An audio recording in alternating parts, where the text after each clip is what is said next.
En premier lieu, il faut faire l'état des lieux de sortie.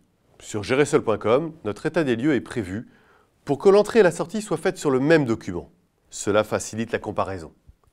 Ensuite, le dépôt de garantie doit être restitué dans un délai maximal de 2 mois à compter de la remise des clés par le locataire.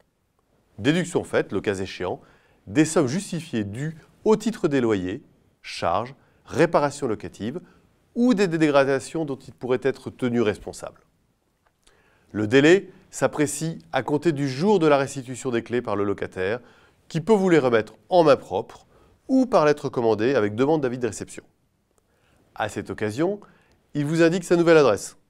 Il est important de noter que si l'état des lieux de sortie est conforme à l'état des lieux d'entrée, le délai est réduit à 1 mois et que si le logement est situé dans un immeuble collectif, vous pouvez conserver une provision maximale de 20% du dépôt de garantie jusqu'au mois suivant l'approbation des comptes annuels de l'immeuble.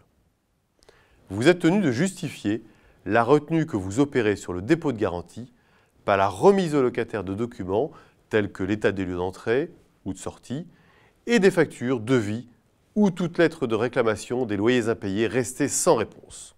À défaut de restitution du dépôt de garantie dans les délais impartis, le montant dû au locataire est majoré d'une somme égale à 10% du loyer mensuel pour chaque mois de retard commencé. Cette majoration n'est pas due lorsque l'origine du défaut de restitution dans les délais résulte de l'absence de transmission par le locataire de sa nouvelle adresse. Concernant la restitution du dépôt de garantie, GérerSeul.com a tout prévu. Le courrier avec retenue s'il y a des dégradations, des loyers en retard et le courrier sans retenue si tout est nickel.